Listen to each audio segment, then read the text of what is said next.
Hello everyone, this is Dr. Ashok Kumar from Government Women Engineering College Ajmer. This is lecture 1 on analog communication series and we are going to discuss about amplitude modulation fundamental in this lecture 1.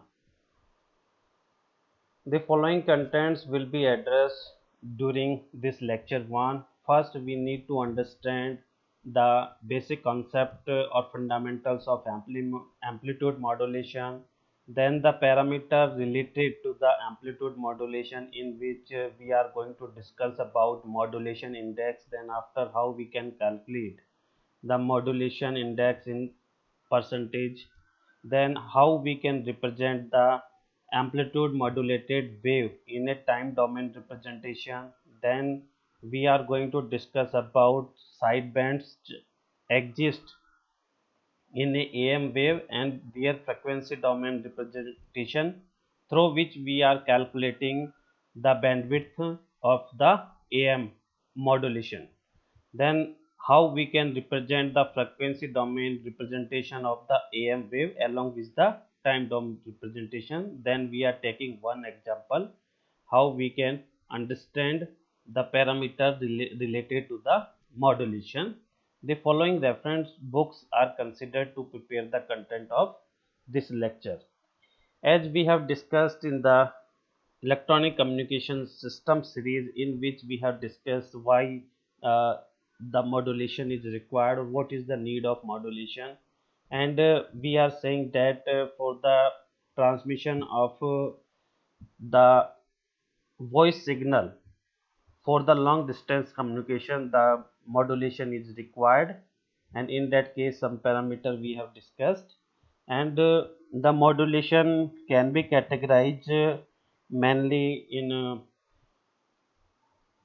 amplitude modulation, sorry, in analog and digital modulation schemes. In which analog modulation schemes, there are three modulation mainly.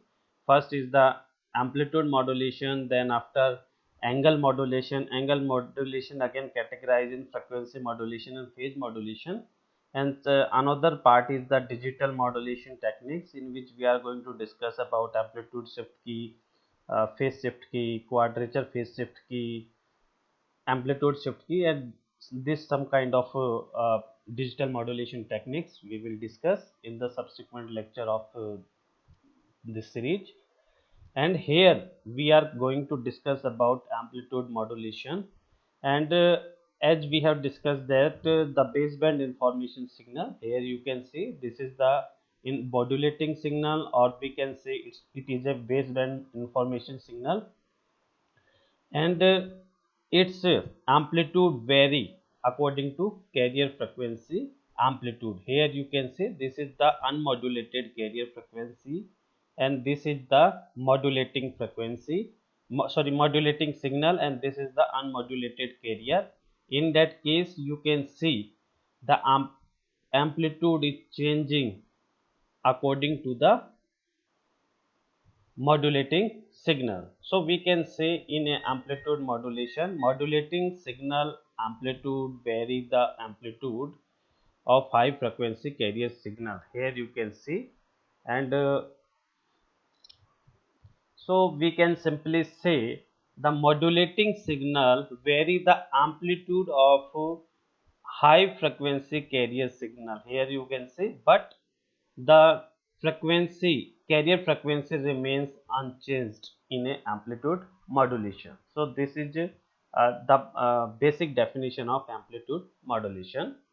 So let we have considered the sine wave carrier, and which can be represented by equation expression 1, Vc is equal to Vc sine 2 pi. Here we are taking sine wave. Vc is the instantaneous value of a carrier sine wave voltage at some specific time in a cycle.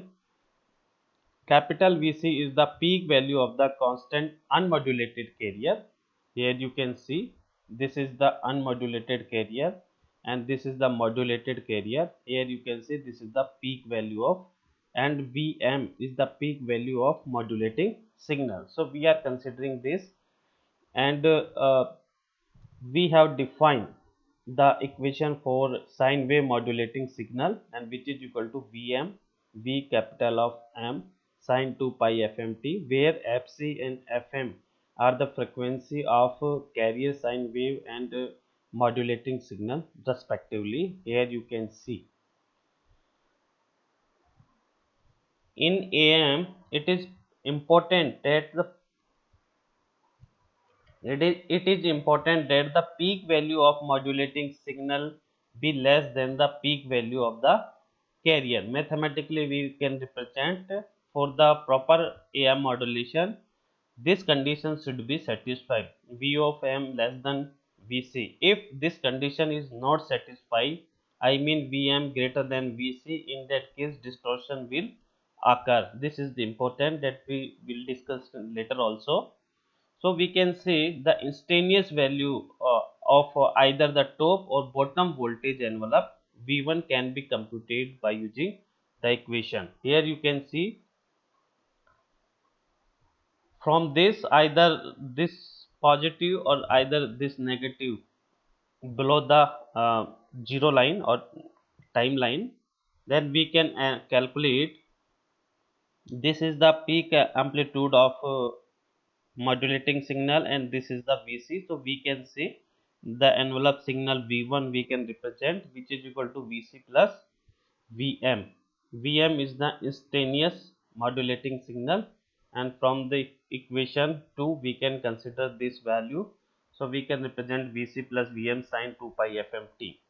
So we can write the instantaneous value of complete modulated wave V2 by substituting the value of V1 for the peak value of the carrier voltage Vc. V2 is equal to V1 sine 2 pi fct. This is the complete, I mean here this is the modulated carriers, and this modulated carrier can be represented in the form of V2 which is equal to V1 sin omega 2 pi fct. So by putting the value of V1, instantaneous value of voltage envelope, from equation 3 to the instantaneous value in equation 4, then we can get the equation V2, and this V2 equation is known as the instantaneous V2 is known as the instantaneous value of the AM wave, and it is called as a AM equation, and this is very important equation. Here you can see this is the amplitude modulator. Here the information or modulating signal we are considering, and this is the carrier signal. Both signals are the sine waves, and having the peak value for the modulating signal we have represented Vm, and for the carrier signal we have represented Vc, and this is the simple a multiplier we can say, and it is called as a modulator, and we are getting the output having this is the carrier waveform as we have considered initially. Here you can see Vc sin 2 pi fct plus Vm sin 2 pi m fmt into sin 2 pi fct. So the carrier wave multiplied by the modulating signal wave. So this circuit is used to produce the AM signal, and this circuit is called as a modulator. As stated that the undistorted AM to be occur Vm less than Vc, as we have discussed here.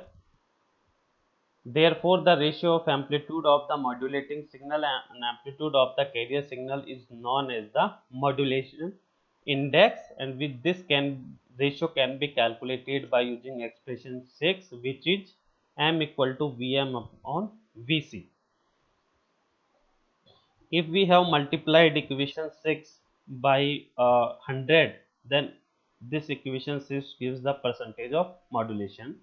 For example, if a carrier voltage is 9 volt and modulating signal voltage is 7.5 volt, then modulation index or factor is 0.833, and the percentage of modulation is 83.33%.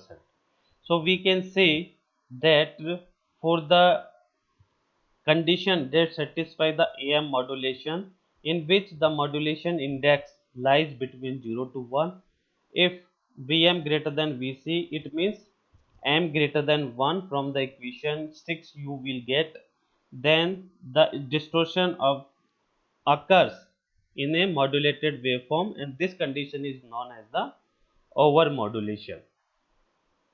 Here you can see the time domain representation of the AM signal, and through which we are calculating the modulation index, and this AM signal displayed on a oscilloscope, and this modulation index can be computed from V max and V minimum. Here you can see this is the V minimum, this is the origin line, and V minimum, and this is the V maximum. Here you can see, and this is the peak to peak minimum, and this is the peak to peak maximum.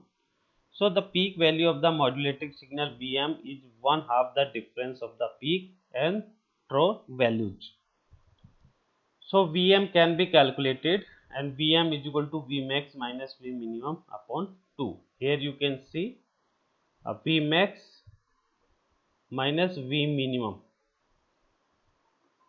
by 2 equal to V of m, because it's we have considered Vm, and this is again Vm, so twice of Vm is equal to V max minus V minimum. So Vm is equal to V max minus V minimum by 2. V max is the peak value of the signal during modulation, and V minimum lowest value of the modulated wave.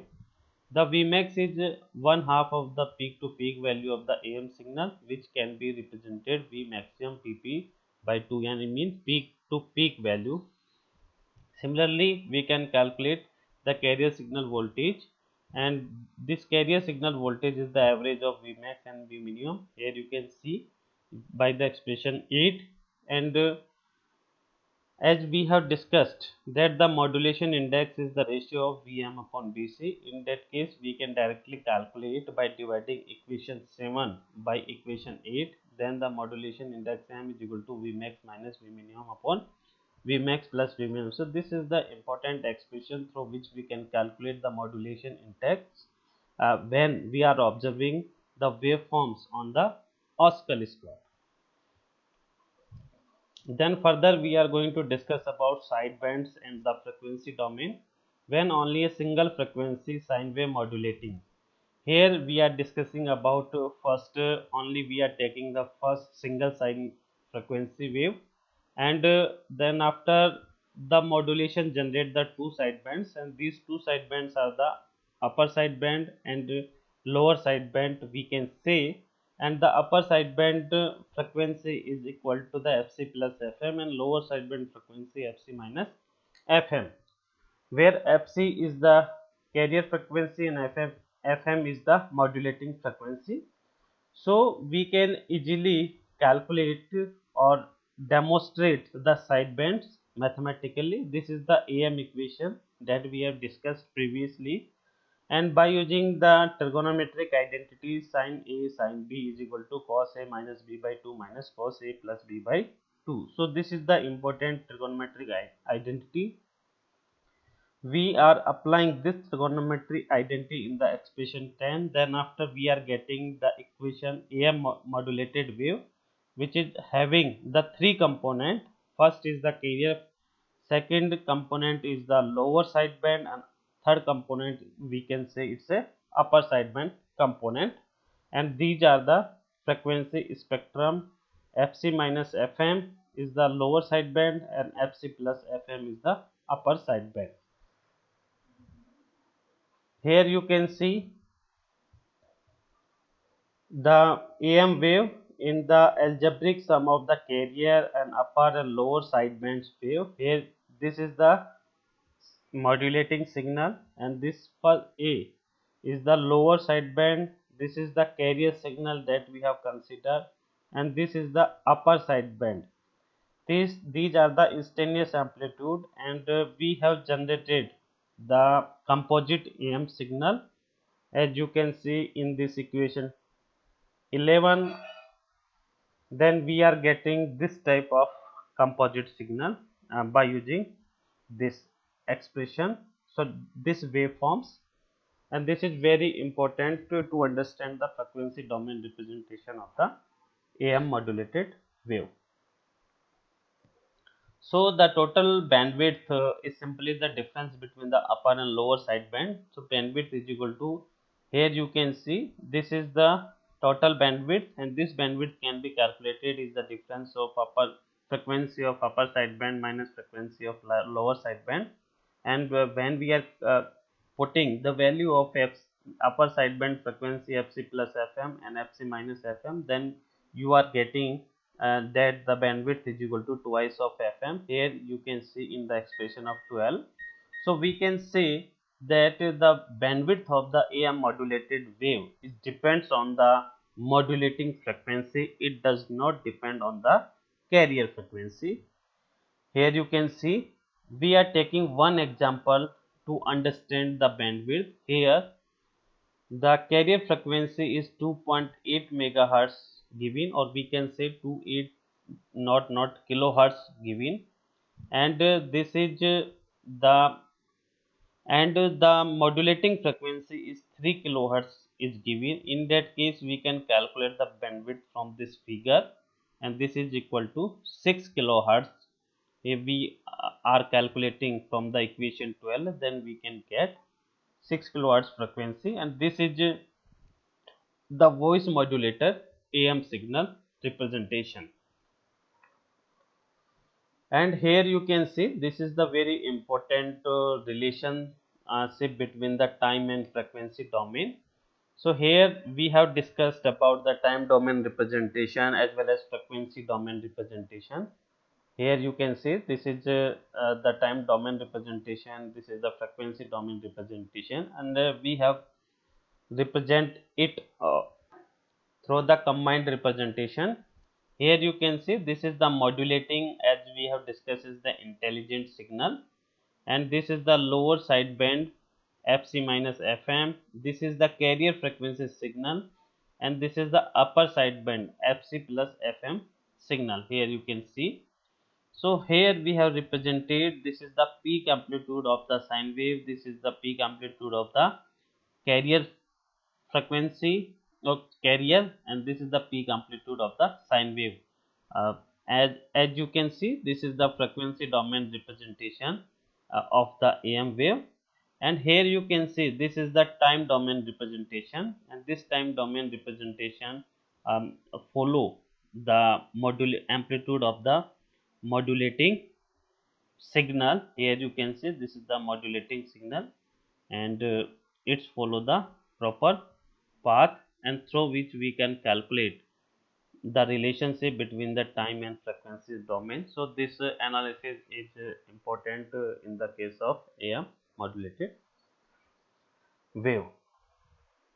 Here we are taking one example that is based on the oscilloscope, through which we can calculate the modulation index, and here some parameters are given, and these are the Vmax peak to peak value. Here the Vmax peak to peak value and V minimum peak to peak value equal to 1.2. So we can directly calculate M is equal to Vmax minus V minimum upon Vmax plus V minimum. Then we can calculate, and also we can calculate Vc, Vm and Fm of the vertical scale is 2 volt per division is given. In that case we are calculating first Vc, which is equal to by using this expression, and we have multiplied 2 volt per division, then we are getting the value of Vc. Similarly we can calculate the value of Vm, then the ratio of Vm upon Vc is called a modulation index that we have calculated, which is equal to 0.662. So here you can see the modulation, directly we can calculate the modulation, and through the vertical scale per division is given. In that case we can calculate, in both cases the modulation index is same. So we have discussed in this lecture about the basic fundamentals of amplitude modulation, then their frequency domain representation and time domain representation, along with their sideband, as well as the frequency spectrum through which we have calculated the bandwidth of the AM wave. So these contents we have discussed in this lecture 1 of this series. Thank you everyone for watching this lecture. I hope this lecture is beneficial for you. In the subsequent lecture of this series, we are going to calculate the power relations in the AM wave as well as current relations in the AM waves. If and also we are going to discuss about if more than one sine wave exists, or considering in that case what is the total modulation index, that we will discuss in the subsequent lecture of this series.